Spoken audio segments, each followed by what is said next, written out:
Hey, good morning. It's Sunday, and I am Guido, and this is Coffee Talk, and coming from the left side of the Atlantic, it is I, Guido.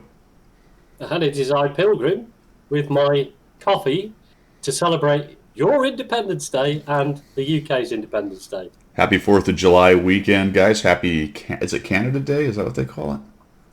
That was a couple days ago. Yeah, it was last week, wasn't it?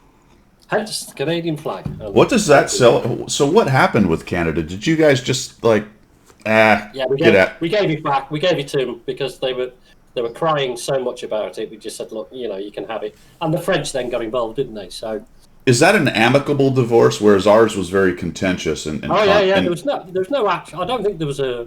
I mean, somebody's going to put me right now, but I don't think we had a war with Canada. I no, think I no. think we just went. You know what? There's too many French people in Quebec. You can have it. Oh, right. Sorry, guys.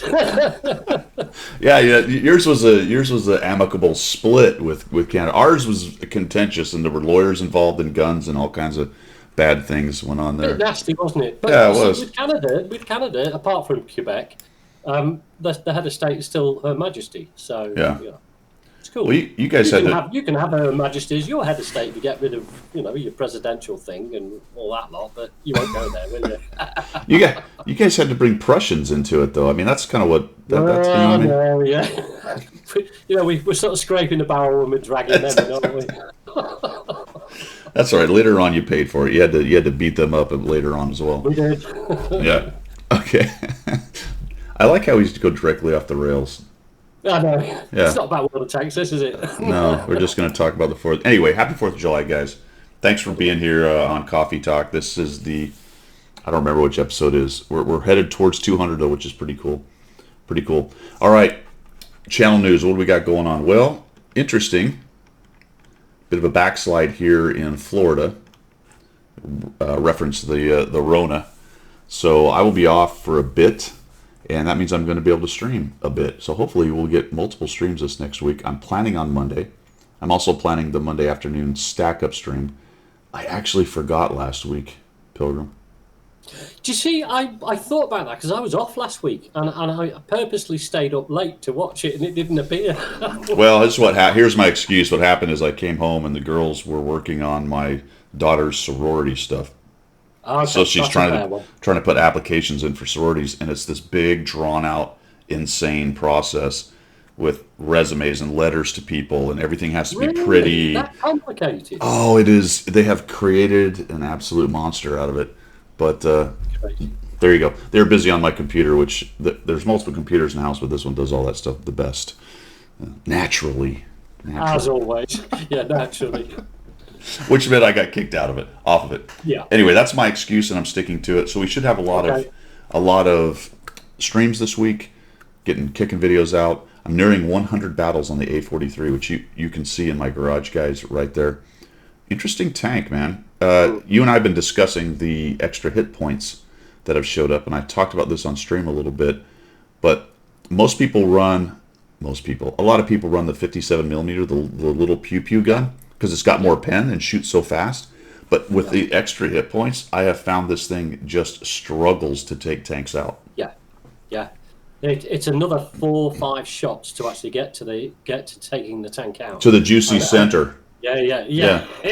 yeah, exactly. So you're like, when are they going to die? Yeah. Will you just stop having HP and die? Yeah. How many licks to get to the center of a Tootsie Roll pot? Yeah, Well, with this thing, about 9,000. yeah, Dude. So I've got a video coming out on this thing. I had some fun on a game and spam so much gold. What's funny is because this thing shoots so many rounds, I can have a negative 60,000 yeah, credit game in it absolutely. really really easily because I carry so much gold in it. Yeah. Well, you watch your credits start to slip down. Yeah. Crikey, So that was 30. That was 30 odd thousand credits in yeah. just for ammunition.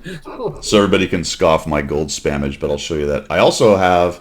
I didn't talk about this earlier. I also have another artillery video I'm going to make where I Okay. actually stop camping.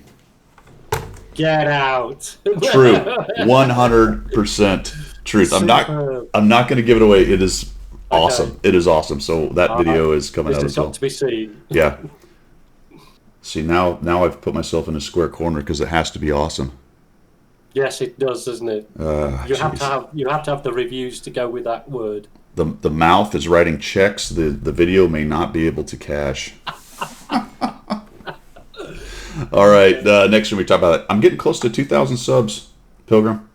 Great stuff, absolutely brilliant. To some extent, If you've got friends and relatives out there, to if some you've got friends and relatives out there, just get them to sub. It doesn't matter if they watched Guido, just get them to sub. I've got my son he's a Destiny player. He doesn't do World of Tanks, but he's subbed to you because I told him to. good man, good man. We need to work on him. Work on him. Bring him over to tanks. Destiny, yeah. My son did that for a while, but he's on to Valorant. I guess is the next big thing. That sort of genre doesn't float my boat, but it floats a lot of people's boat. That's right. You know, so, yeah, cool. All right, so I should do the stack up thing. Getting close to 2,000 subs. I platooned with Talgrim yesterday for a while, Pilgrim, and we had a good time. What's interesting with Talgrim, he's a much better player than I am. You would think we would easily run 70%, and we're getting better because at first we have very different play styles, very very different. Right. I am pants on fire aggressive, as you guys have seen, and he is much more careful. When he needs to be aggressive, like it's time, he's all over people and he does amazing. But I end up dying early a lot, and he doesn't. And he doesn't. But I've learned, so I've dialed it back a little bit. We're getting a little bit better. We had a decent session yesterday, much better than the ones before, because I'm sort of learning from him as we go. So that's been cool to learn from somebody.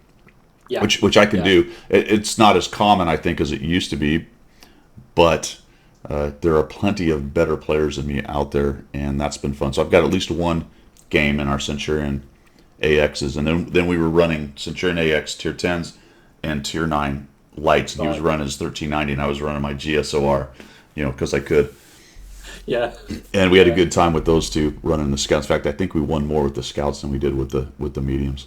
So there'll be at least one video coming for that. And remember, the words laming and COVID hermits. All right.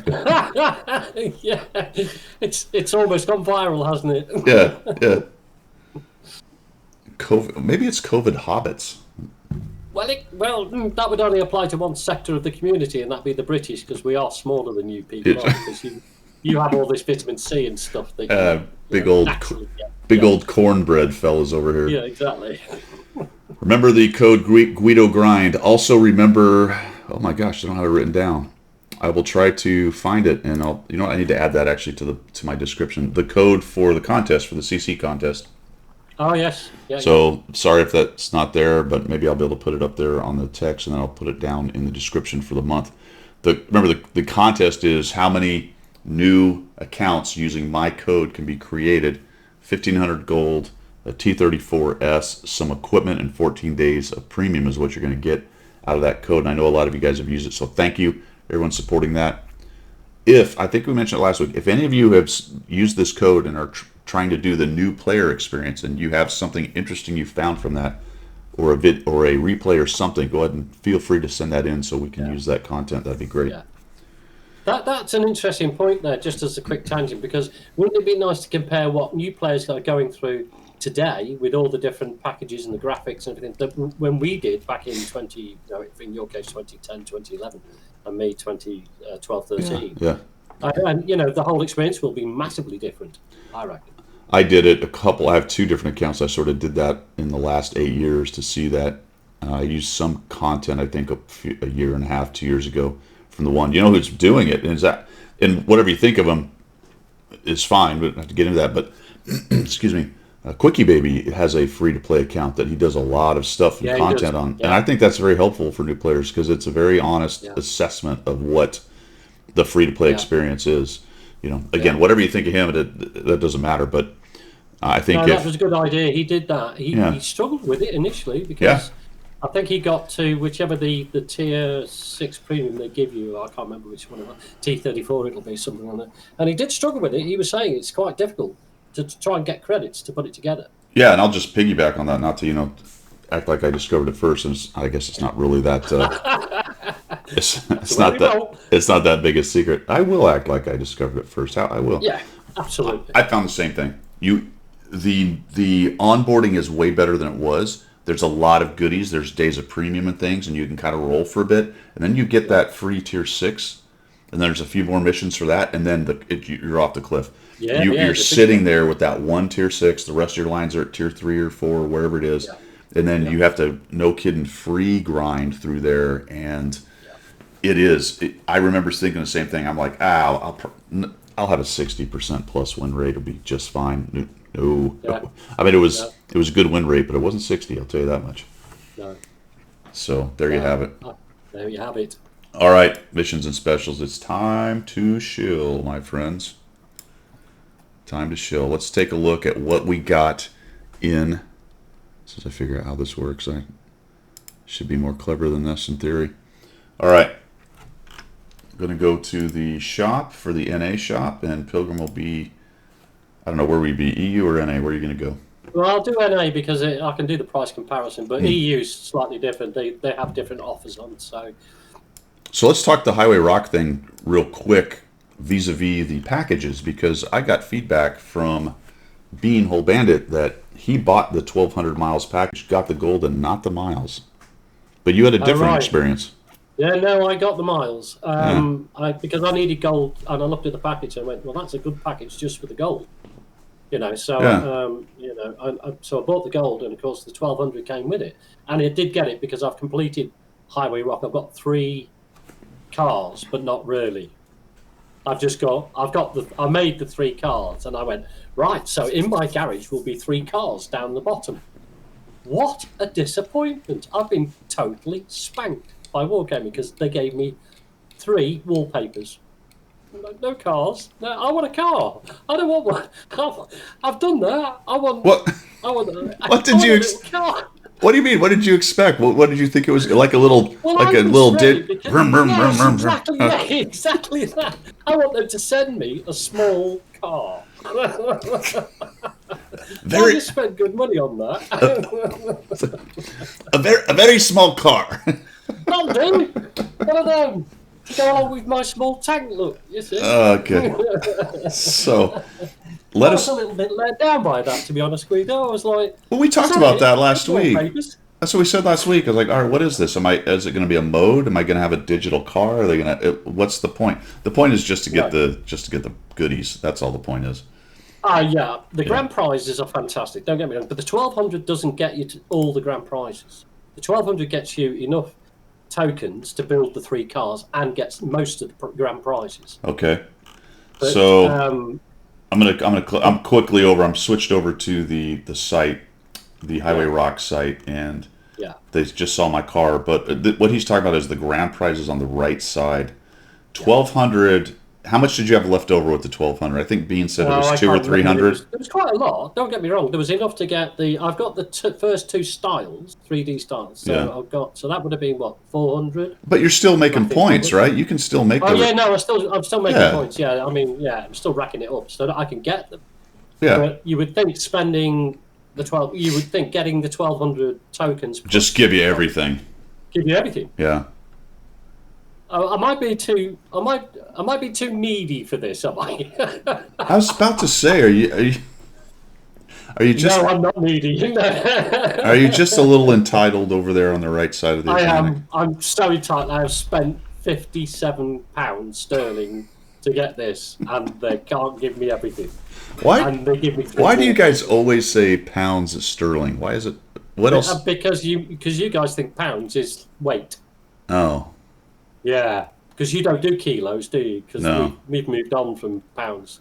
So you think the colonials are like, my God, he just spent 57 pounds of gold? Yes, that's exactly what I think you guys would be thinking. Where did he get that gold from? Has he got a gold strike in his back garden? Probably stole it from Egypt, I guess. Borrowed from Egypt. Should I? Come on. All right, that's trading. That's all right. Let's leave that. All right, so that's the Highway Rock thing. If you guys bought the package and did not get the miles, let me know down below. Or if you did, let me know. Who didn't get it? Beanhole Bandit. Beanhole, yeah. He's got a ticket in, so he's trying to figure that out. I'm just trying to give him a little data on how many may or may not have done it. All right, so sliding down the rest of it, we've got still the Canada specials are going on with the VC Firefly and the Ram 2. Yeah. I actually like the regular Firefly better than the VC, but that's a Well, I've got the both versions like you, and you're right. Hmm. yeah. I don't think the stats differ in any great way. I don't No, think they differ at all. you think it's the same tank? I don't know. I don't know if it is. We have to look at it. I don't know. The Commonwealth combo is $20 for US dollars sterling, and I think US dollars paper because it's just made of paper. Is that what it is? The Ram 2 and the VC for $20 plus at least I can use a coupon. That's actually a good deal. But remember, it's a tier 6 and 5 premium, so take that for what it's worth. When we go down further, though, then we have the U.S. stuff that's out there, the T25 and both the Patriot and the T26E5. I like the Patriot. It's a decent medium premium. The Patriot and the T26E5 is a good. I used to be great, but I think it's been power crept a little bit. Good. I think its biggest weakness is the gun is a bit anemic as far as damage goes. Accurate, shoots fast, that's nice, but 240 Alpha that's a little tough at tier 8 these days. Here's the question and this begs the question. I had the Patriot on rental, and I had something in the region of a 60% win rate with it. I loved it, absolutely loved it, and the play style suited what I was doing at the time, and absolutely loved it. I had to wait to actually buy it because it was one of those rentals you couldn't buy at the end. So I in fact probably just didn't buy it at the end. But when it came out again about 6 weeks ago, 2 months ago, I bought it for bonds. Got the Patriot for bonds, and it has done nothing for me. I am absolutely abysmal. Now, did Wargaming up the ante for the rentals to make it seem better than it is? Well, that is a conspiracy theory for you. Nice. We haven't had a good conspiracy theory. No, we haven't. I mean, I'm not atrocious in it, but it's not playing like it was when it was a rental. Put it that way. Or maybe I've just got older. I'm going to say I don't think so, and you just got older. Yeah. Thanks. When you say, well, seriously though, Pilgrim, when you say 60%, was that in 20 battles, 50, 100? How many battles? I'll tell you how many battles I've had in it now. Because I'll tell you something I've learned by doing this 100 battle challenge. Off on another tangent. Right. I usually say 20 battles is enough to kind of get a good feel for the tank, but it's not going to give you a good feel for your win rate. 100 is still a little low, but it's much better, obviously, than 20. Most of the guys, the stats guys will say. One, yeah, I've only had 44 battles in it, Yeah, so there you go. Yeah, I mean, think about it. That 60% is difference of a battle or two.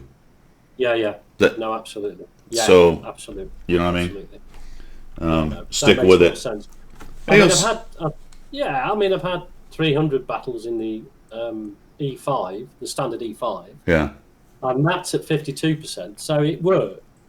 Another way to look at it is just make a quick comparison of your damage per game between it and your other tier 8s. Look at ones you do poorly in and ones you do well in. I bet you find it's pretty near the rest of them. And now it's not the only stat that matters because some tanks have other things that help you get wins like mobility and vision range and other stuff like that. But at least you look at it and go, holy cow, if I'm 200 DPG below my other tier 8s and I'm rocking a 60% win rate, that it's probably not me that got the win rate. Yeah. Just as a general broad observation. Yeah, no, that makes sense. Yeah, no, absolutely. All right, so for gold, it's the packages for the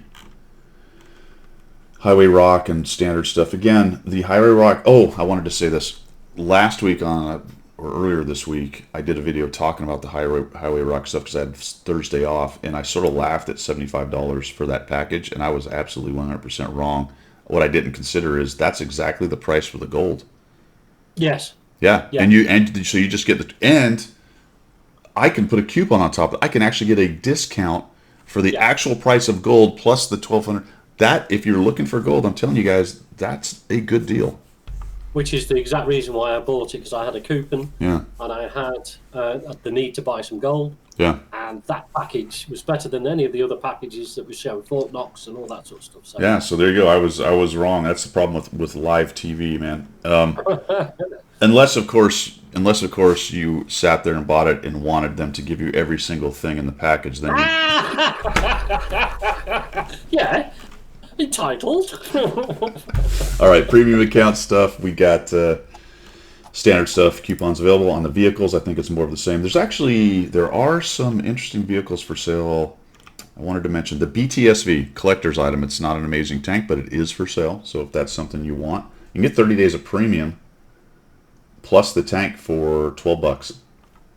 It's a tier 3, so it's a collector's thing. But I would say it is rarely for sale, but it's been more for sale lately than I think meets a rare criteria. But it's if you're a collector, you need these things to pop up every now and again because you never know when you can get it. So if you are a collector, which I'm not, but there's a lot of people out there who want to collect every single tank in the game. Why not? Yeah. The T-54 first prototype is a good medium. The Chrysler K is out. They still have the Rev and the T-40. The Mutz Panzer 58 thing is still out there with the chocolate bar camo. And guess what? The Su-130 PM is back. Yeah. So the Russian Scorpion. In addition to that, the Scorpion is there. So you could actually get either one of those. Senlac is still, and then it's pretty much the rest of the sales we've talked about. And then the standard tanks. So I think that's it, guys, for that. I'm going to go to specials. The only thing to add on the specials is the package stuff for the T-57, which is on track. So if you're someone who buys the ×5s to do the on tracks, those packages are over in the special area. And that's pretty much it, other than slots and yada yada. All right, so I think that's the shilling, man. Have we shilled? I think we have. I think we're properly shilled. It doesn't seem like there's an awful lot in the shop, but there's an awful lot coming down on the UI from all the missions and everything else that you're going to go and talk about. So yeah, the shop isn't really showing too much. But yeah, you do just kind of get absolutely flooded. Did we already mention the Watts Next thing? The new code is Watts Next 07201 for episode 5. No, it's Independence Tank, isn't it? Independence Tank 07201. Oh, did they change that too? Yeah, they've changed it to Independence Tank. Okay. I think probably just for this weekend, maybe. Is that in the video? Yes, it is. It's about 2/3 of the way into the video. I don't know why I can't ever find it, and I've watched most of that video. And she pulls it out of her ear. The graphic, she's like that. She pulls this, and the code comes out of her ear like that. I'm going, wow, that's good. How'd they get it in there? I don't know. It's a magic. Yeah. All right. Holy cow. All right, highway wreck. Do you realise technology is classed as magic to a caveman? If you went back to Neanderthal times, technology would be magic. So, yeah, she's magic. It's all magic. Everything's magic. All right. The game is magic. RNG is magic. I want to go over to Highway Rock and discuss one more thing about that. We touched on it already. But if you slide down to the bottom and we look at the challenges it's called, I think, Highway Rock Challenge. Where'd it go? Clicky click. Part 2, compete. The Highway Rock Challenge. So that's the second set of 3 missions, which are experience-based, but you have to reach a certain experience point at tier, I think the tier 6, and then there's 7, and then 8 to 10, as I recall. Yeah. So I have about 6 or 7 tokens. We'll look at that when we get into the UI. The top guys, I just looked at it. In fact, let's come over here. 22 for the greasers, preps 46, good God. And 32 for the nerds. I'm a greaser. They have the second most people. The nerds, imagine that. A bunch of the computer guys pick the nerds. No. Imagine that. All right. Why not? All right. 32, though. So the nerds, as far as people goes, has the most. Preps are still trailing. So again, guys, if you're looking to get a reward, the preps may be the best way to go if you're late to the game. Right now, you're kind of hurting because people are off the races. I have, if I search my name, I have 7 or something like that. No, it doesn't work when it's caps lock. No, you got to press the search button. Return doesn't work. Oh my gosh. Wait, you got to be in greasers because I'm a greaser. All right, found it. I have 7. Which puts me at 71st place, which if you slide up, you can see that I'm still in the top 100. I don't know if I'll be able to hold that because the guys above are moving along pretty good. But 1,500 bonds and a style. All right, my point here, this has been a long this has been a long build-up. My point here is, I think Wargaming may have stumbled upon a way to actually reward good players with a contest that isn't susceptible. We were talking about this earlier, Pilgrim. That this is a contest that isn't susceptible to botting. Yeah. Right. Yeah. Because even some of the other, and I'm talking about the contest where they do a contest, the person who gets the most of X. Yeah. You know, and you had all kinds of. You actually have to actively gain these tokens or whatever it is. You have to go out and play for it. You can't just bot it. Because it's experience based. Yeah, exactly. And it's a high experience requirement for it. I mean, I've only done it 7 times in here. It might be when that. we see it in the UI, you'll be able to see what the requirements are, and that will bring up. Yeah. You know, when you get into the UI, it'll bring up what your requirements are, and that will tell you exactly, you know, how good you've got to be in your team on that battle to be able to earn anything. Well, I think. So, yeah, absolutely. I think the tier 7 one might be the sweet spot because it's 1,000 base XP. It's only one. It's only one tier, and 1,000 is reasonable. The tier 6 is 950, but 950 is pretty high for a tier 6, quite frankly. Yeah. Even in a really good game, but with the extra hit points, who knows? And it may be a fact that tier 6 and 7 are both sweet spots because you need 1,100 at tier 8 to 10, and that's pretty dang good. Yeah. You know. Yeah. So. And I, because tier 7 isn't fighting against the rest of, I mean, I guess they don't necessarily put them all together in a fight, that the guys that are in the contest, but I think maybe tier 7 and 6 is the sweet spot. All right, so like I said, I went to the top guys here, and I looked at 4 or 5 in each of the preps, greasers, and nerds, and they're all good players. 50%, 54%, 58%, they're all, which stands to reason because Wargaming's experience requirement actually is pretty good at determining skill. Yes, yeah, that's very true. That's very true. Because experience isn't just about damage; it's about a whole collection of different things that you do in the battle that gives you experience, spotting, you know, I guess bouncing and all that sort of good stuff. So it is a far better indicator of skill level, I think. Yeah, I don't know if you get any experience for. You don't get it for bounce. I don't know. I don't think so. But your point is valid, completely valid. It's all the things together that sort of correlate to winning, or quite correlate to winning. Yeah. It's really hard to have a really high base experience, and on a tank for 100 battles and not be pretty good at it. It's just that's just how it goes. Yeah. And it does correlate to win rate pretty well. So I just wanted to mention that to everybody. Check that out. It's interesting. If only to me. Care package. I've only got a picture of a cow. You're still on about that, aren't you? Yeah. Care package, the new one. I think the 9th, somewhere around the 9th of July, we should expect the next Twitch care package. Could be a day or two after that, but that's the day the current one says it goes to.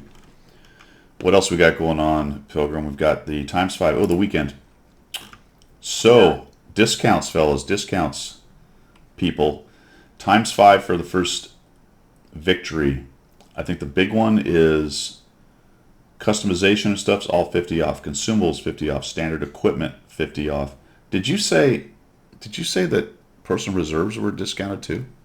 No, I thought it was directives, but it's not. Oh, okay. I clicked back into my UI and just double checked it. Right. I thought, because I went down the list. The free XP exchange is 1 to 40, which is very good. The tier 5 and above tanks are discounted for tech tree. I bought a bunch of kits, Pilgrim. Yeah, I do it every time they do this.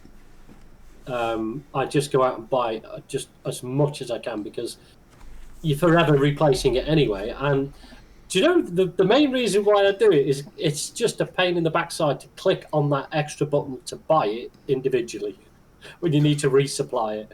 You know, like a consumable or something like. I'm just like, I can't be bothered with that. Just put 200 in the bank and just get on with it. You know what I mean? For those of you who don't do it, so I always recommend the large kits to everybody, even if you're a relatively new player. Now, sometimes you get into credit crunch, and you just can't do that. Especially free to play. Free to play, they may not be able to handle it. Yeah. But if you get a chunk of change in the bank and one of these things comes around, it is definitely a overall saving event because you're paying 10,000 for something that would cost you 20. You just preload all that cost, and then as you use it, you're saving 10,000 every time you use it. If it was a tank or a situation where you always used large kits anyway. So I bought another 300. I'm up to 600 or 700 in each one. Yeah. I thought I'd be out by now from my last buy, but there's been a lot of good missions kicking out large kits. Yeah, there haven't they? Yeah, and they don't normally they give the small kits away and everything, but they've been giving large kits as well for a lot of missions. That's useful. Yeah, and I get it. That, some people don't have the credits to do it, and quite rightly, it's a struggle. But as you said, if you can do it, because once the discount's gone off, you're not spending full price to resupply because it's in your your depot or depot. Yeah. I just had a completely random thought, absolutely unconnected to this. You know what we should do? We should live stream this as an actual. I could record it and live stream it.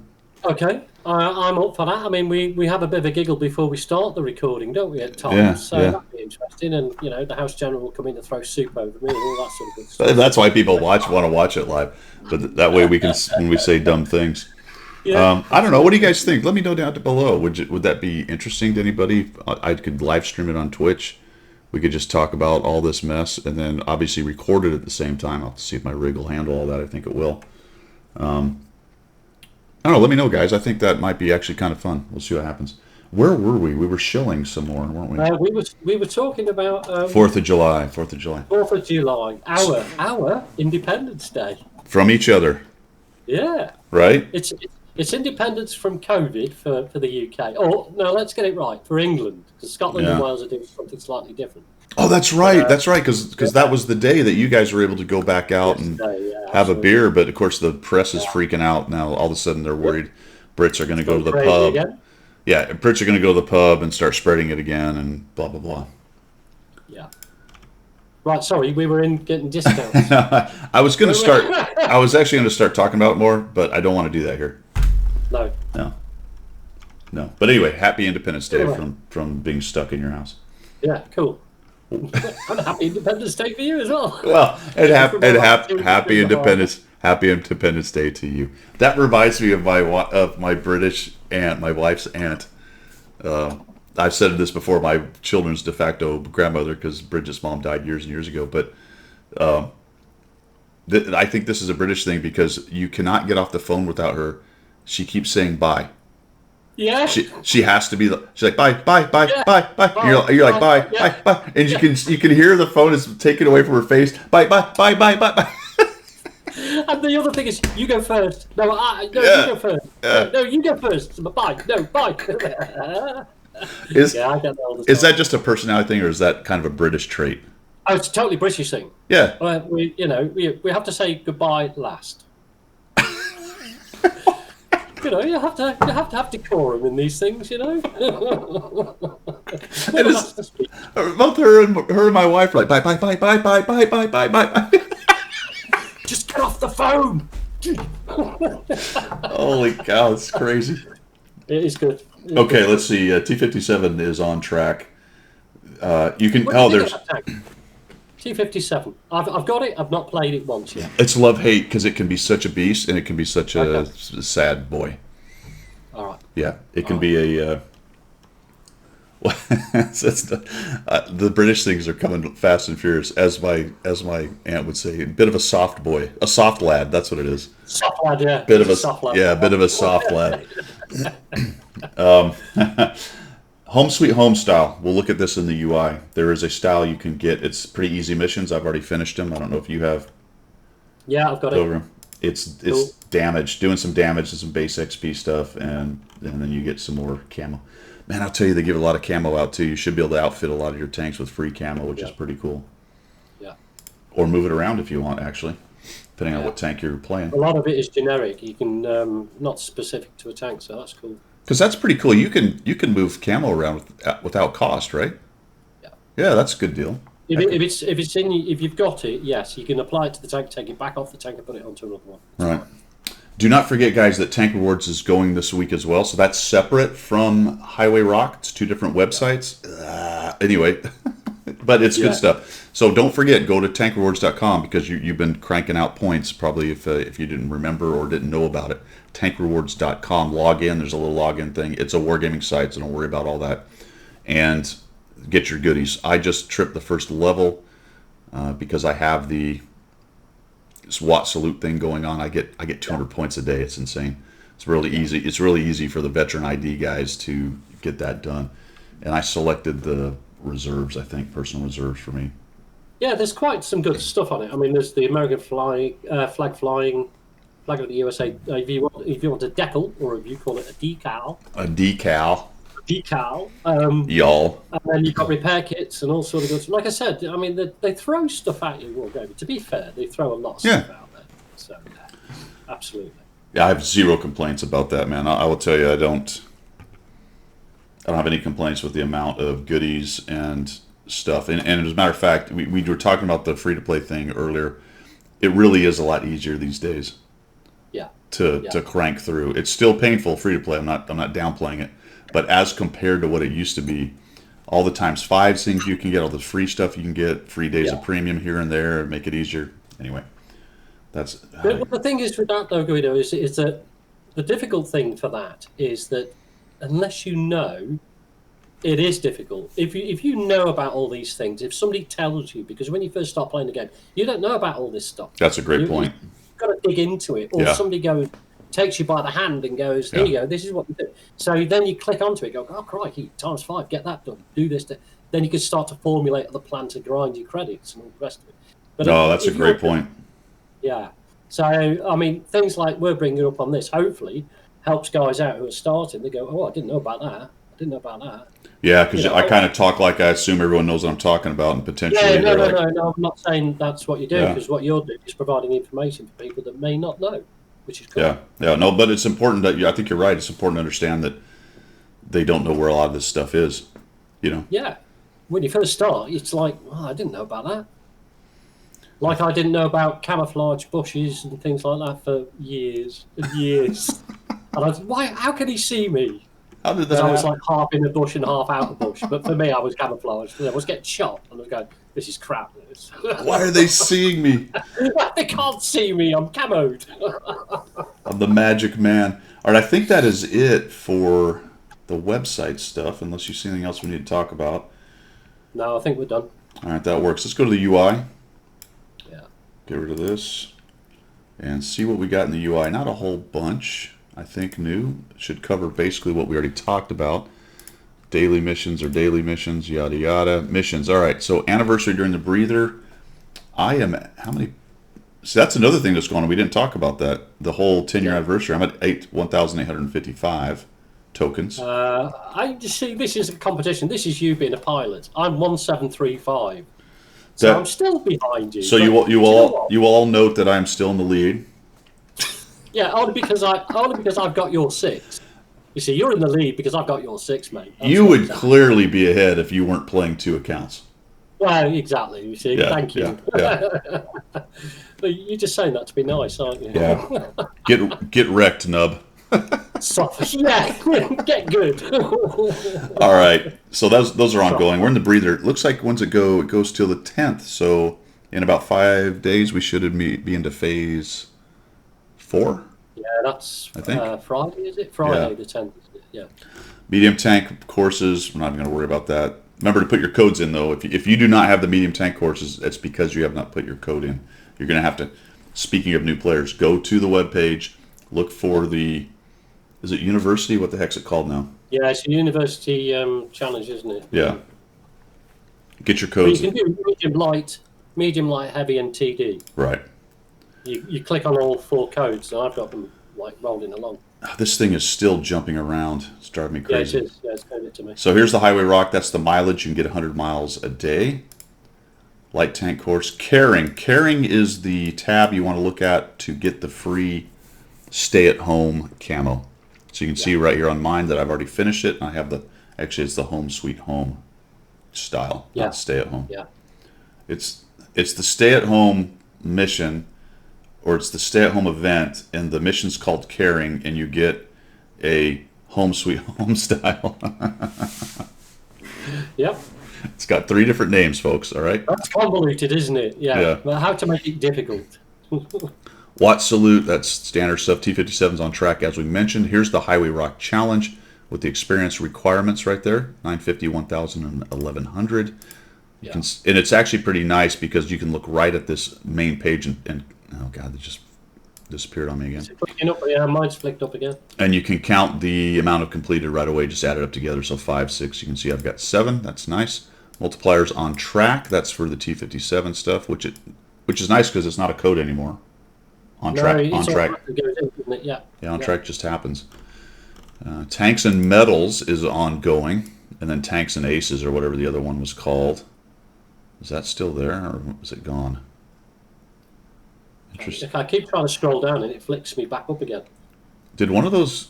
Did this reset ML? Oh, it reset on the first to now called Tanks and Metals. Okay. Yeah. So I didn't look at that. This is the first weekend we've had this because that just started on the 1st. Yeah. So this is one I missed on our initial look. What do we got? We've got Epic Medals, a group award. Receive one of the following: crucial contribution. Okay, Brothers in Arms, got it.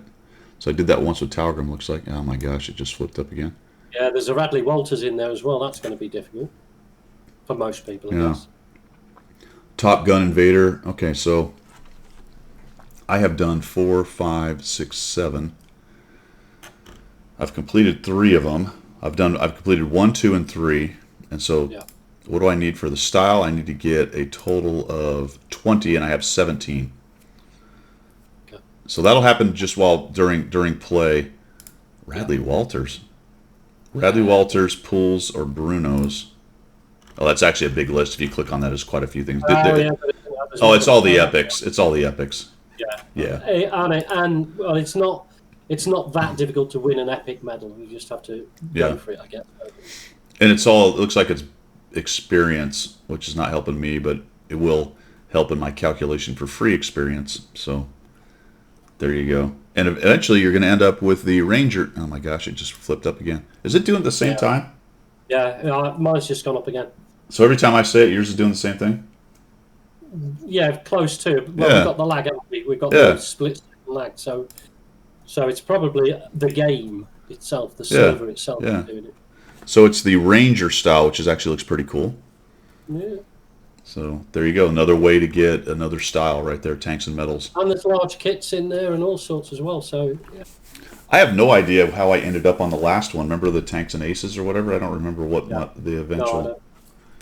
There's so many to try and keep track of. No, I used to be able to keep track of it on Coffee Talk for you guys, and I would specifically show everything I'd done. It's just, it would take an hour just to do that. And then we wouldn't be able to talk bollocks.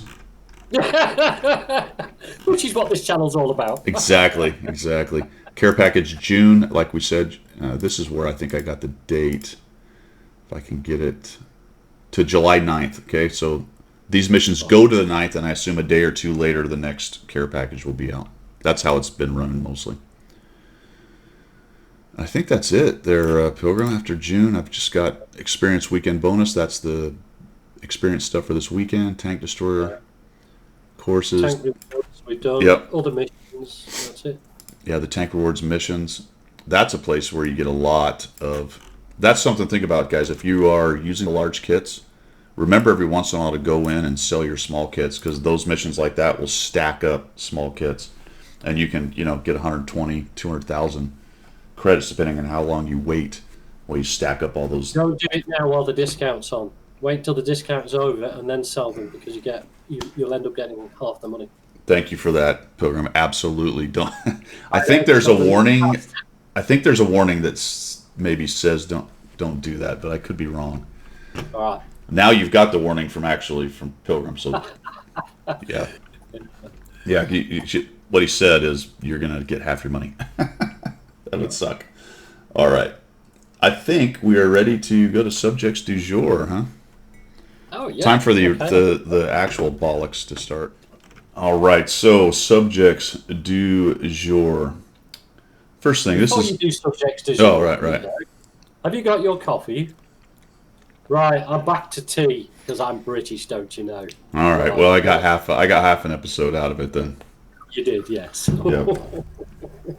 You found those boxes we threw in the harbor. Did they eventually get back home? Yeah. Okay, Yeah, good. yeah, they floated all the way back home because they got a little homing signal, and that's why the pigeons That's above right. my room. You don't want to waste tea, man. You do not want to waste tea. Absolutely not. Philistines. What a best. Savages. Okay. Yes, savage. Subject du jour. So I was looking around YouTube as I'm wont to do at times, and of course you get all the suggested stuff. And because I look at a lot of World of Tanks videos, I had a World of Tanks video that was suggested, and it's this place called Laco, Lacho, all capitals. I don't know if it's Lacho or Laco or what it is, but so this person, guy, people, whatever it is, goes to WhatReplays.com, what I can tell, and pulls all of the biggest damage, experience, whatever games off of it. Then does compilation videos of people's replays and gets like 10,000 views.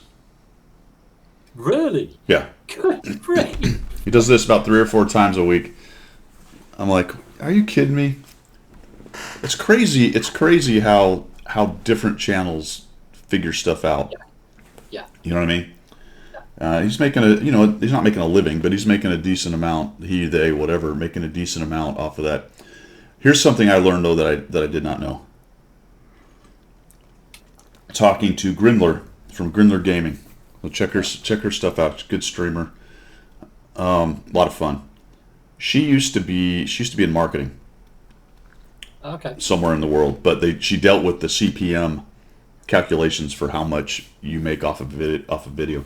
I thought it was views, but when they say views, I think it's actually views of ads, which makes sense. Oh, really? Oh, Yeah. okay. And videos will have different CPMs based on the demographics of who's looking at it. For example, gaming videos don't make that much. A video on finance, where they know the people who are watching it are, rich or are in a business with a lot of money, or however you want to look at it, those will have a higher CPM, apparently, that per video, per view of the ad. So that's a very caveman explanation, but I guess my point was I didn't realize there was a difference. I thought CPM was CPM, but... Well, how then do you market your stuff out there to maximise to best results? I mean, are we going to start talking finance now? That's not a bad idea. Yeah, let's talk money and lending. Okay. Right, okay. Yeah. But I mean, it stands to reason, depending on the audience and the disposable income or what that content is about. If you're talking about a finance channel that has a lot of money moving around, there's probably a lot of money involved there. So that's just, and I'm sure there's a lot more to the calculation than just that. But that's one of the things I learned about. I didn't know. Because that begs a question then, Guido. Do the advertisers, the people putting the adverts out there, give feedback to the YouTube channel or the Twitch channel, whatever? Do they say, yeah, we managed to get X amount of money from those adverts we put onto your channel? I think that's a bit of a voodoo science. Maybe there's somebody out there who understands that, but the actual benefit of a lot of advertisement, I think, is a little bit more art than science. I'm sure they calculate stuff and look at it, but that's always been a problem with advertising models, is trying to figure out exactly what it is getting you. Yeah. When a company says, I have an advertising budget of X, and somebody says, well, what's that going to bring back? Well, I don't know. I suppose over time, you go, hey, we spent 10 grand this year and we made this much, and we spent 30 grand this year and we made this much. Yeah. Correlation isn't causation, but there's a lot of ways to look at it, I think. I guess also as well, when it comes to things like that, is that you start to get niche channels. So, for example, I think we've talked about this. You've got various CC channels that have their own hook, which pull people in. Yeah. And they're perhaps more generic than other CC channels. And so that's where you start. You look at your subs. We talked about nearly 2,000 subs. How do you get to the 100,000? How do you get to the 500,000? Yeah.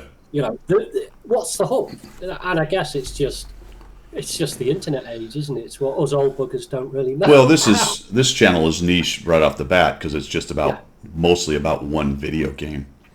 Yeah. right? And then it's a couple for you and I. We do this. A couple older players talking about it, so that narrows the audience down even more. Kids don't want to see Grandad and Uncle Joe, do they? Yeah, Granddad, Uncle Joe. Hey, two old buggers. I am always the favorite uncle. Yeah, well, there I'm you always go. the favorite uncle. Grandpa. Grandpa just bebops along. Yep, shouts at clouds. Drives down the road on his motorbike with an iPad taped to his chest. Yeah, exactly. Because that's what technology is all about. We are gonna get to that right after we finish this discussion. But no, you're right. Okay. The whole niche thing. This channel's never going to be 100,000. Let's be realistic. There's not even 100,000 people playing really in NA. No, to be fair, that's fair. The NA server has that 28 to 30,000 player base. And I got a handful of you guys on the right side of the Atlantic watching, but not that many. Yeah. It's interesting because I got the American flag and we talk about America and stuff a lot. So I think that actually is a net negative for a lot of Europeans because there's plenty of, especially young people, don't have that great of an opinion of it. Not to bring politics in, I'm just talking in reality. That's a thing. I understand that. Yeah. So you sort of, so to the answer to your question of how do you make it big, you've got to be generic enough that you're not irritating people, but have a hook enough that it's not boring and bland. Yeah. Right. Yeah. And we've talked about Klaus in the past. He's got that comedic thing going on. Yeah. Right. And he appeals to a wide range. Yeah. And all right, Quickie Baby, for example, as another example, he connected the market over here very quickly, very early on. Yes. Which is why he has such a big player base or a big, following, because he was probably the only European who spoke English, CC, doing it at the time. So he gathered all that in. So and that's big. Yeah, when you get a late start, it's hard to dig that market share, hard to pull that market share away from other people. Sure. Especially if he continues to create content people want, which he clearly has. Then there's like Skill, who's over on EU as well. Yeah. But his hook, people like the way he speaks English and his turn of phrase, and he is pretty funny at times. But also the hook for him is he's just spectacularly good. Isn't he just? He can't fail. I watch him. I think in that situation I'd be a dead man, and yet how do you not fail doing that? He's amazing. That's how he does it. Yep. So even though he's hard to understand at times, and I think that's endearing to a lot of people, but that would get old after a while. And it does to me because I have a hard time following what he's saying sometimes, and that's a personal problem. It's nothing against Skill. I mean, he's an amazing player, and he is pretty funny. But I'm not going to sit there and watch video after video. But you can do that because he's so freaking good. Yeah, just for the skill level, just for them, the name befits the ability, doesn't it? Yeah. Does have that skill. So it's just I just found that interesting because oh my gosh, I have a problem. I just found that interesting, and it just sort of started in my brain. Started thinking about it when I saw that Lacho thing, and I realized this guy's just pulling replays off of Watt Replays, making a compilation of all the best games, and he's making some money on the side. So it's nothing he's actually done himself. It's just pulling stuff off. Well, he's creating it, right? I mean, you still have to sit down and edit and put it where you want it. And he has a channel, and he keeps the videos going. He's got to monitor YouTube and look at comment, all the stuff you have to do. But where he gets the content is, I'm going to say it's fair. It irritates me. I'll be honest, but it's genius. You know what I'm saying? Because I've thought about that in the past. I'm like, well, maybe I'll just go grab some really good games off of Watt Replays. And there's nothing that says you can't do that. Personally, I felt like it was kind of cheesy, but in business, who gives a F? Yeah, that's the problem, isn't it? You can have the morality of a normal human being, or you can have the morality of a businessman. Right. The two never marry up, do they? Yeah. So, yeah. So, and it's not, it's not like, oh, I'm on my white horse and I'm better than you. No, not at all. It's just, it sort of is. I mean, I don't know. It's hard to. I'm trying to have my cake and eat it too here, to be quite honest. On the one hand, I want to say. I think this is a personal opinion. If somebody like what you're doing is you set out to try and help somebody, you're taking an individual and you're guiding him through what he's been doing on his replays and things like that. There's not a moral stance there. There is a I don't know what the word is. It's quite difficult to come to the word, isn't it? But Would you say it's it's not more an ethical question than a ethical. moral There you go. question? Yeah, yeah, There's an ethical bent to it because you're actually providing a service free of charge to somebody who wants to get good yeah, at the game. Whereas the other guy, maybe he's just pulling the replays off because it suits what he's doing on his channel and it's bringing him a form of income. Maybe I don't know. yeah. Well, it's definitely bringing him a form of income. He'll be Yeah, getting a little yeah. bit along the way. I mean, like I said, it's not necessarily making a living. The other thing that kind of brought me to there as well is these sites that two of them. I don't know if you remember the bots that show up in Twitch and say, "Hey, want to get famous?" You can buy followers basically, Yeah. and then there's the same version of that on YouTube, and those comments will show up, and I have to kill them every time I find them. And it's Right. I wonder about that because it's yeah, like, hey, do you want to be my friend, bot? exactly. And those are fascinating too because I actually looked into that as to what the heck was going on, and they're it's basically the same people or group of people. Maybe there's more now that they figured it out, but they'll put a couple legit gaming videos up, decently made, good gaming. That no kidding, they made them. But then they do this whole networking thing, just trying to grab as many subs as they can from people, and once you get 100 whatever thousand, your 5 videos are creating all that CPM as people watch them going, oh, who's this guy wants to be my friend? He's helping my small channel. That'll be cool. And that small channel probably gets a little boost from it. So it's really interesting. And YouTube squashes them every now and again, but all they do is they just take the same content, change the name, and make a new account. It's not difficult, is it? And their bot that goes spamming out all these because I can drop a video and I can have the comment on there within 10 seconds. Yeah, and that'll be a bot. Yeah, absolutely. Yeah, so it's interesting. And then there's the sexy girls one that shows up every once in a while. That's always fun. Yeah. I don't know if you've I've noticed. not seen that one. Yeah. Oh, I killed. Well, because they go to the spam. They go to the. Yeah. There's a function in. You've got a filter on. You can filter it, I guess. Well, YouTube has it automatically, so for some reason Okay. they already know that one, and I think it probably looks for anything that says words like "sexy" and goes, "Hey, do you want that published or not?" And I'm like, "Yeah, no, I don't need that published." No, that's cool. So that's interesting. Let's change gears a little bit. Go back to the game. Question of the week. I thought this was a good question, and it was on, I think, one of my YouTube videos, and it says, no, actually, I'm sorry, it was sent in game as a private message. How do you optimize HE strikes or shots against opponents? I always get way less than the average. That is a great question. Here's the deal. HE is very finicky in this game, damage-wise. The damage shown is like you're almost never going to get that unless you get a pen and a high roll or a good roll. Let's put it that way. HE works a lot like the rest of the rounds in that if you aim at a weak spot, you will get more damage. So it determines the thickness of the armor it hits. However that happens, I won't get into it, and then it applies the HE towards that, which means sometimes it'll hit like a gun mantlet, which is really strong, and you get very little damage, or it'll get into the tracks and it'll damage the tracks, but it won't do much to the hull because it expended all its energy on the tracks.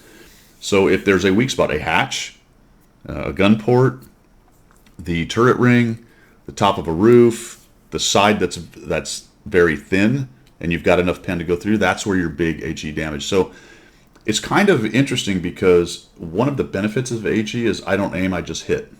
Yeah. I was just going to mention that. Yeah, but if you don't aim and just hit thick armor, then you don't get a lot of damage. The temptation with HE, thinking if you look at the damage count, or for example, let's take the 183. It's got a massive high roll for HE, but you never get that. But the temptation is just to sling it down range, right? Because it's HE. It's going to go boom. I'm going to get 1,000. I don't have to aim. I just chuck it down. Yeah. Just chuck it down. So yeah, that's a good point. Like any of the rounds, aim it. I guess aim it. But I run into that a lot trying to take on Artie, and I complain about it all the time bitterly. Yeah. Because I'll run in and you go, ooh, it's Artie, it's thin. Press number 3 or whatever you've got your HE set to. And then you rage by in your scout and you fire and you get 80 points. Well, you didn't hit the weak spot, dude. I mean.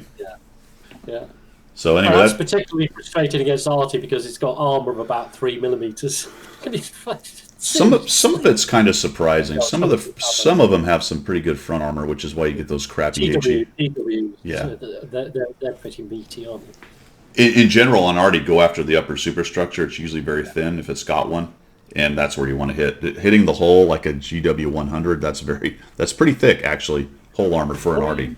Yeah, you're gonna come away upset. Yes. Super test mediums. What do you got for us, Pilgrim?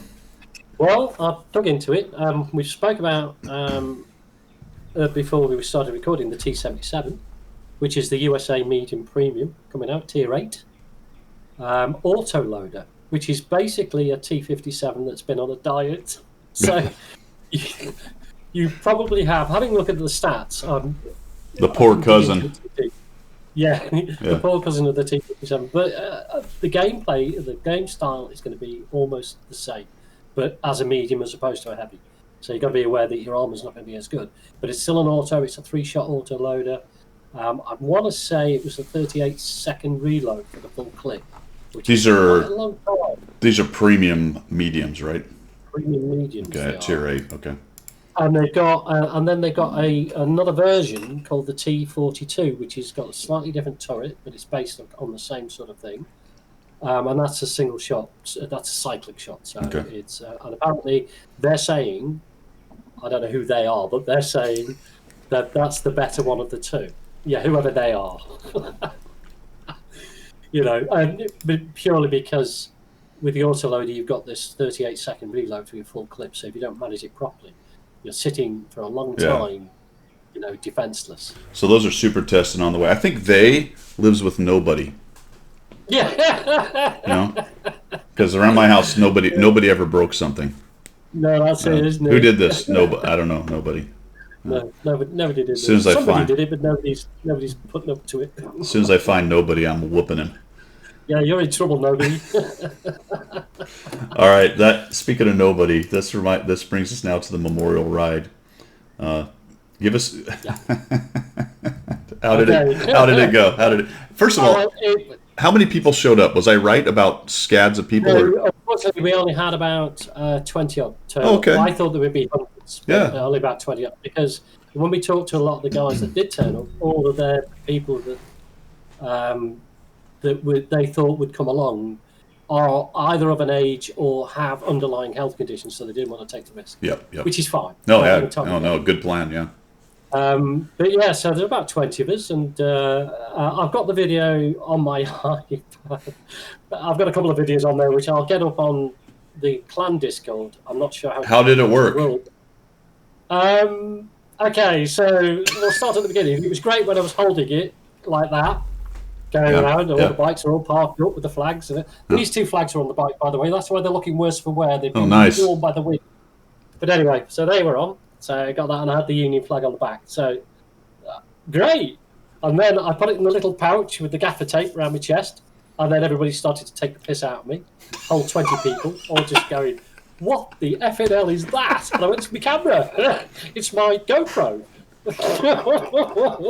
And they were all going, "Yeah, whatever."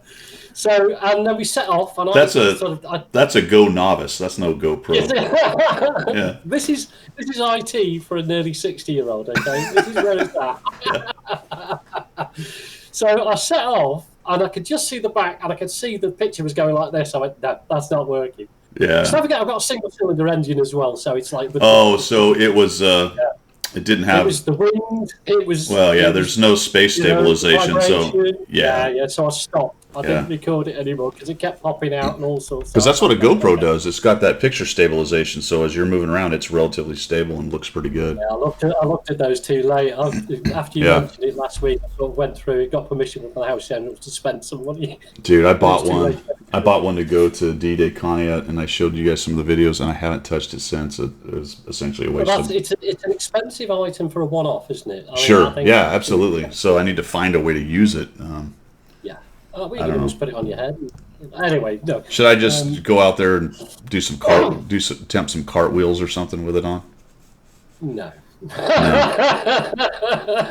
I would break my back. You could do mowing your yard or something. I guess that would be interesting, wouldn't it? All right, so I completely interrupted you, man. How'd the rest of it? It's fine. No, we got there, and I did the old. And I videoed them all riding because I went first. I got in first. I jumped off the bike and I was like that. Oh, nice. we parked up outside the cemetery because there was a big close sign on it for obvious reasons. But there was a few American couples. Don't forget, we got the American Air Base fairly close, Milden Yeah, Hall, yeah. Milton Hall and Lake and Heath. Yeah, Yeah. Lake and Heath. And so there was a few families there, and I think they were quite not impressed, but they were like, well, that's nice. The Brits have turned up, you know. Yeah. So we laid all the bikes out as you do in a line and all that sort of stuff. And then the security guard came out. He said, you can come inside, park up inside where we normally used to, because he's there every year. So we rode into the cemetery and just parked up where we normally park up. And then I got the video, and we had a small service for the fallen for the last year. We always read out the names of the last 12 months, people who've died. Right. Afghanistan or wherever, yeah. Yeah, exactly. So we read those names out. We laid a poppy cross on the flagpole with Old Glory flying high. Yeah. And then I did the video round and through the graves.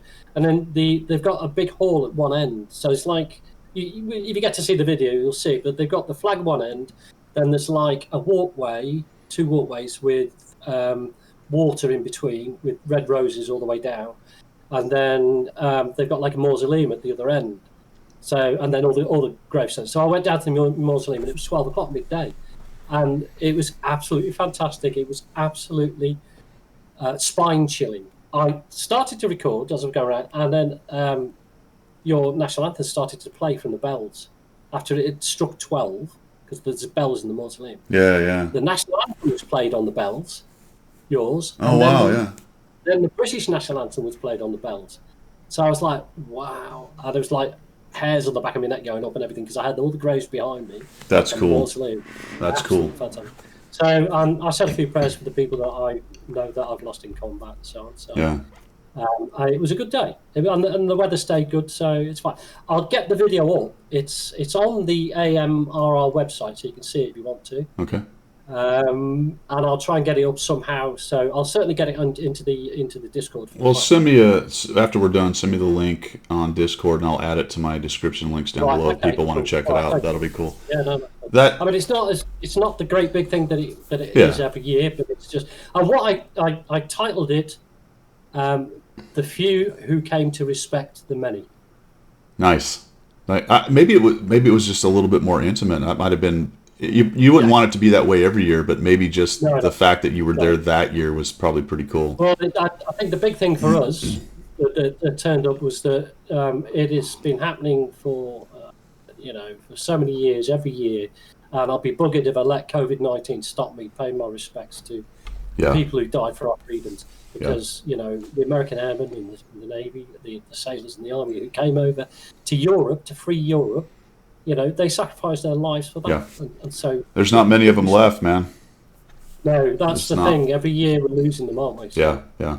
And it's up to people like us who met a lot of them and remember them to keep it at least for a little while longer, but eventually it'll go into the mists of history. Your music thing reminded me of something. It's not a war memorial thing, but it reminded me of, I had a music moment like that once. I guess it sort of is connected. We were in Paris doing the flyby for the Lafayette Escadrille. Right, yeah. So there's a mausoleum there that's a monument to the American volunteers who flew with the French before America got into World War One.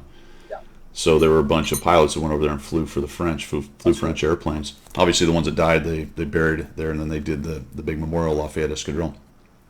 And we did that. So then we had some time afterwards, and we were staying in Versailles. So we walked over to the Palace of Versailles, and I didn't have enough time to stand in the big line because we were leaving later that day.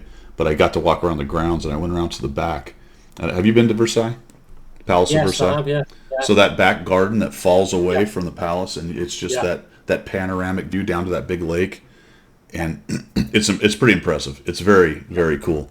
And you're on those big stairs the last stairs that go up to the level that the palace is on. And they had speakers, and I walked up there and I saw that, and I just sat down on the stairs. There's another couple sitting there. I'm like, that's a good idea. So I just sat on the stairs, and I'm just looking, just like, this is impressive. How many gardeners did it take manually to do this? They must have had an army of people when that place was full up. Apparently, it's a shadow of what it was because I think the gardens went all the way down to the lake at one point. Yeah, that's right. Yeah, it used to stretch for absolute miles. You know. So when I sat down, Pachelbel's Canon in D came on, and I'm like, all right, because that's one of my favorite musical pieces of all time. I think it's a lot of people's high on people's list. And then I'm just sitting there listening to Pachelbel's Canon D, looking down on these gardens of Versailles, going, this is pretty cool. And it was a lovely Spooky day. as well, isn't it? Yeah, Yeah. I mean, it's like music is very evocative anyway, and so yeah. put it in the right setting. You know, it just does like it's crazy stuff, isn't it? So then I strolled down and I yelled at peasants. Give them cake if they don't have bread. All right, man. The last thing I had, kind of connected to the first thing we talked about. We talked a little bit about it before this, but the whole doctor disrespect thing, man. Yeah, I heard about this. This is madness, and there's no information coming out from it at all, is Yeah, there? So, yeah. There is one rumor that seems to have some traction. I don't know how much I believe it, but something to the effect of because Mixer went down, they're speculating that maybe Twitch did not want to pay the guy, and they essentially found something in some of his VOD, some of his past stuff that was enough to give him a TOS strike and say, all right, you're banned. But that could be total BS. Maybe he actually did something. In any event, the point of it is, without throwing rumors out there, I just throw that one out because it's one that's gaining traction. Yeah. Is that there's no info, like you said. Here's something I thought was really interesting on a couple of guys I watch, and I don't know if this is a gaming industry thing or what, but these are gaming industry reporters. They have YouTube sites and stuff like that, and that's their gig, right? They report on the gaming industry. One of them, a couple of them actually, were saying, well, I have some inside source info, but I don't want to get into it. And I'm like, you're a reporter. What do you mean you don't want to get into it? You have source. That's the whole point of being a reporter is the freedom of the press. You know, if you've got a scoop, get it out there. You know. Yeah, it's kind of like I don't know if they're protecting him, and he made sense as a normal person. He goes, "This is stuff I can't verify, so I don't want to get into it." I'm like, since when is a reporter really needed to verify stuff? Oh, you only need a sliver of truth in there to go out there. So maybe on the one hand, yeah. So maybe on the one hand, I'm proud of him for not doing that, but I don't know. Well, the whole, I mean, you know, there's, we will never know. There's been a private conversation had, and that's happened. Yeah. You know, he was kooky. He was a bit strange at times, and all the rest of it. But I mean, he was fun to watch. I just don't get it. Is there a high morality to Twitch and YouTube and so on? Maybe there is. I don't know. Well, yeah. It is what it is. Yeah, that's the culture wars thing, which I try to avoid. Twitch is an interesting world when it comes to that. It's pretty easy to break anyone's terms of service if they want to lawyer up and get rid of you. No, absolutely. You know, as I said, private conversation behind closed doors. What can we do to get this sorted and happen? Especially easier against smaller channels that don't have a lot of firepower. Now he was huge. So you have to figure they at least believe they have some ironclad thing. And again, it could be a very real, legal, illegal thing. Who knows? Will we ever find out? They have a responsibility also. I can see that, you know, these big corporations and so on, they have a responsibility because if they put, I don't know, politicized or, you know, some sort of comment out there or allow some sort of comment to go out there, it reflects on them as a company. And they're all shareholders and they're all responsible for their own shares. And some other lawyer comes at them with another technicality on what they messed up legal wise. And when you start talking international, there's so many laws that apply to companies that go international. So I don't know. I thought it was an interesting thing. We'll see what happens. You know, he did stream some World of Tanks some few months back. Right. I don't know if you remember that, but he did that maybe 6 months, a year ago at this point. Yeah, it rings a bell. Yeah, it does. Yeah, he did. But he brought a lot of firepower. He has, I don't know how many followers and subs he's got, but a bunch. Yeah. So we'll see what happens. We'll keep an eye on that one, there. That's pretty cool. Be interesting. All right, that's all I've got. Did you have a story you wanted to tell us? Well, I've got a story. I've got a general. I did not know General Patton died in 1945 after a car accident. Didn't As you? I said, I'm doing Yeah. but no, I'm doing a little bit of research into it. There's a big conspiracy theory about that, actually. Yeah, I've heard that. Yeah, Yeah. when I was reading into it, there was like, Yeah. I mean, he was lying in his hospital bed, and they said to him, basically, you're going to be paralysed. He went, well, this is a shit way to die, isn't it? Yeah. So I don't know, it's hard, isn't it? A man like that would want to be in a wheelchair, paralysed from the neck down? Yeah, it was. Yeah, I don't know. Yeah, I don't know if maybe he asked somebody to take care of him, or if he kid and died. But You don't know, do you? Yeah. You don't know. Did you know he wrote a study in 1937 on the possibility of Japan invading America? He predicted Pearl Harbor in 1937. Yeah. He wrote a study on it. Wow. Yeah. If people are taking notice, well, there we go. And he's also buried in Luxembourg. He is buried with his men, as he said. I want to be buried with my men. I do remember that. Yeah. Yeah. You know what? It's fascinating. Albeit his character was probably not the nicest guy in the world, and maybe he was a bit of a bully or whatever. But actually, he was one of the best generals you guys have thrown out there. Well, he was complicated like any human. People exactly. want to build a one-dimensional caricature of people of historical figures and take them down on the merits of that one thing. It's like, well, yeah. I hope nobody ever holds you to that. No. To that standard, because you're not gonna do well, No. And outsized personalities always have outsized things. It's just how it goes. Yes, of course they do. And he was the right man in the right place at the right time, with the right ideas. Maneuver warfare was, even the Germans admired him for his maneuver warfare. Yeah. They said even the Germans said, him and Rommel, two of the best generals ever. So it says everything, doesn't it? He's got a quote. And I like this one because it's short and sweet and to the point. And it goes like this: the object of war is not to die for your country, but to make the other bastard die for his. Yeah. Awesome. Yeah. Great stuff. Have you seen the American movie, Patton? I have, with George C. Scott. Yeah. He says that in that speech. He says that in that iconic speech in the movie where he's walking in front of the big American flag and he's going crazy and Yeah, I just love the whole persona. I mean, the cavalry boots and the pearl-handled. Smith and Wesson. Am I right in saying Smith and Wesson? I don't know. They might have been. Yeah, they were revolvers. The Colts. Yeah, might have been Colts. I don't know. Somebody will know. Well, he's for a British person. Okay, he epitomises the Wild West to me. Gun-toting, hip-swinging. Yeah.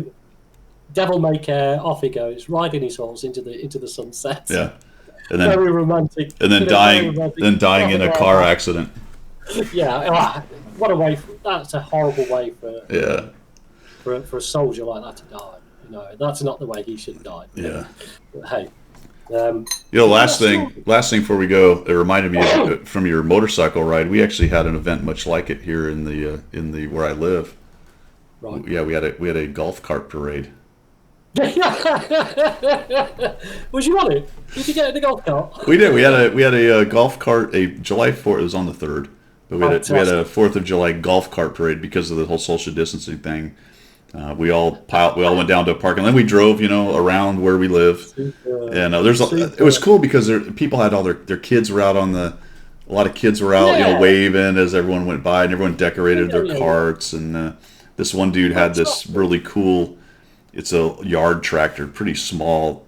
You could add like lawn mowing equipment and stuff to it, but he had it.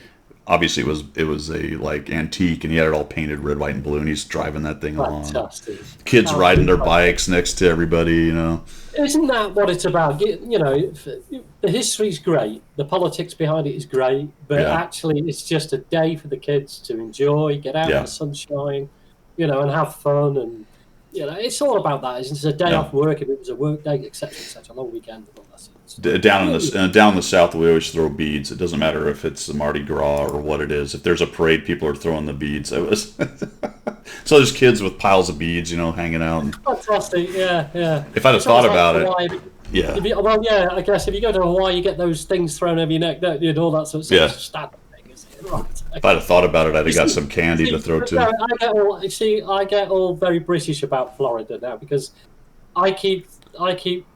There's been a lot of TV programs about Florida, soaps and stuff, like Chips and all that. or is that California? California. Anyway, Yeah. it's all the same to me. What's the word? Booking, Dano. Who says that? If it was Florida, it would have been Phipps. There you go. That's the one. Sorry. All right. I think we're done, man. I think we're done. Do you want the story? I don't want your story. Yeah. Bring it. Do the people down there want my story? Take a vote. I say story. Okay, there's 2 against 1. Right. Okay. Remember I told you about the Lees last year? Hold on a minute. Who were the 2 for it? Oh, the whole crowd is against it. Okay, I got you. Yeah, all behind. Right, everybody's for it. Democracy at its best, sir. Right. Okay. Belize, remember Belize, British Honduras. You Yes. guys sailed your yachts down there and park up for the night. Okay. So this is not a story about Pilgrim, although Pilgrim is involved in this. We were 3 months in. What happened was the regiment was split in half. So half the regiment went, well, not in half, but the 2 locations we had to man. One was Airport Camp, that famously named airport, and the other one was Holdfast Camp, which was halfway down the country, and that's where I was stationed, where this KOOP was, where we had the Harrier jump jet do its bit. So I was down at Holdfast, and the local town there is called San Ignacio. And don't forget, this is a very lawless society. Back in 1982, there was no police, and basically each town and each area was run by whoever had the biggest gun. The strong man. Yeah, the strong man. Exactly. Yeah. So, and to get to San Ignacio, you had to cross over a bridge over the river. Incidentally, as an aside to that, we found the local town mayor floating on a door down that river because he obviously upset somebody in the town. So he was no longer the mayor. No longer the mayor. Right. Yeah, no. He lost that election. Yeah. Anyway, but they had a bar there called the Blue Angel, and it was like up on stilts because it flooded a lot in that town. And it was just a huge barn. It was a dance floor with a bar one end. And when the Brits found out there was a bar down there, of course, British Army being British Army, yeah, we sort of on a Friday night, if we were allowed out, we went down en masse and just took over the place. And they created this stuff called green Strike Rum. Now we think it was made from distilled airline fuel of some sort. If you drank half a bottle of it, which I did, you are paralysed the next day. You couldn't get off your bed. Yeah, and you had a headache that went for weeks. Yeah, exactly. I don't know how this was made. Yeah. Anyway, we decided we had a sergeant major called Odd Burpee. Don't forget, I was a young lance corporal. Odd Burpee was 6'7", 280 pounds of muscle. He was a giant amongst hobbits. He was huge. Both in breadth and height. That's why he was the sergeant major. Nobody would argue with him. Yeah. So I'm bullet-headed, no hair, or a smattering of blonde, I think it was. Anyway, solid jaw, everything. A bit like Jack Reacher off, the books, if you've ever read Jack Reacher, like that. So he decided, right, boys, we're going on a platoon smoker. And we're going to go down the Blue Angel and we're going to get wasted. We've got Friday, Saturday off. We've got nothing till Sunday. We have a plan. We have a plan. Now, how we used to get there? We used to get the local taxis because we were helping with the economy. Throw a few dollars into the economy, as you do. So we all got a fleet of taxis down there. Got to the bar. Got in there. Invaded it really. We were about 5 deep at the bar. And we were all stood there and we were hitting this green stripe and this rum and, it was all like craziness. About 2 hours in, we were all like, well, gone. Odd Burpee's on my right. I have to sort of look at him like that. So I'm, all right, boss. Anyway, so he's like, right, guys, my turn for the round, I think. So he orders the round in, goes to get his wallet, and it's missing. Uh-oh. Now there's a local stood next to him. So he turns to the local and he just goes bang. And this local, yeah, exactly. The local went across the dance floor. This is 280 pounds of muscle. Not this guy, about 8 foot the other way, flat on his back, completely outsparked. And we went, what are you doing? And he said, this bastard has stolen my wallet. out of my pocket. I said, well, can you prove it? What are you doing? We got sober very quick. You know what I mean? Yeah. Well, this is going to kick off at any point. Yeah. Well, it did. The locals, obviously this guy was somebody important because the locals all started drawing machetes out from under tables and stuff. Oh, jeez. We're like, oh, this is going to get a bit nasty. I think we need to be out. Oddbert is going, I'll take them all. I'll take them all. Oh, come on, let's go. Let's get out of here. We need to move, So we get outside the building. By then, we've got about 30-odd locals all chasing us down the street. We're like this. Thank goodness I'm fit from the British Army training. Running like hell, trying to get down the road. Fortunately for us, we've got Land Rover patrols in there. You guys have shore patrol, I think, when the ships. Yeah. Okay. So we've got. They see this happening. There's about 15 of us trying to run down this road, and there's all these locals with the machetes and everything else coming after us. Think we're going to be made into small pieces here if we don't get out of it. So we managed to get to the Land Rover, and they'd radioed already. There's a situation in San Ignacio. So we got past the Land Rover, left the Land Rover where it was with the guys in it, because we thought, we can't all get in there and they can take the brunt of the machetes if they want to. So he's trying to reverse his Land Rover like mad. I'm burpees at the front of the group. We're like, you started this and you're at the front of the group. He's like, bugger off. He said, I'm out of here. 6'7", 280-pound of muscle head, hailing down the street at 90 miles an hour. So anyway, we get to the bridge. By then, the guys have called the QRF out, Quick Reaction Force. We were armed with Colt AR-15s, not the SLR of the British Army. We had American weapons because they're easier to fight in the jungle with smaller weapons. Yeah. So we had the AR-15s. So the QRF all pulls up in a one-ton Land Rover, all disgorges like that, ready to go. Line of them, right? And all these locals stopped, saw it, looked at their machetes, turned around and buggered off, right? So thank goodness for the QRF. Anyway, this is the rub of the story. Yeah, I know what's going to happen here. Go for it. Go, though. The next morning, taxi driver turns up at the gate of the guard ring. Can I speak to the guard commander? Yeah, okay. Guard commander calls the taxi driver in. Yeah, what can we do for you, mate? Yeah. He said, I have this wallet. It belongs to one of your men. And they're like, really? Okay. Where did you get that from? He said, it must have fell out of his pocket in my taxi. So on Burby nearly caused the death of 15 to 20 British soldiers, machete to death and floating down the river because he'd lost his bloody wallet in the taxi. You never lived that one down, I can tell you. Salt Major, where's your wallet? Run! Taxi. I've never crapped myself so much in all my life, mate, I tell you. I have left several of those situations post-haste myself. We'll get into those later. All right, man, that is all I have for Coffee Talk today. Any last parting shots from the right side of the Atlantic? Not at all. Just stay safe, everybody, and as a gay, happy July the 4th weekend. Absolutely. Cheers, Pilgrim. All the best, mate. See you guys.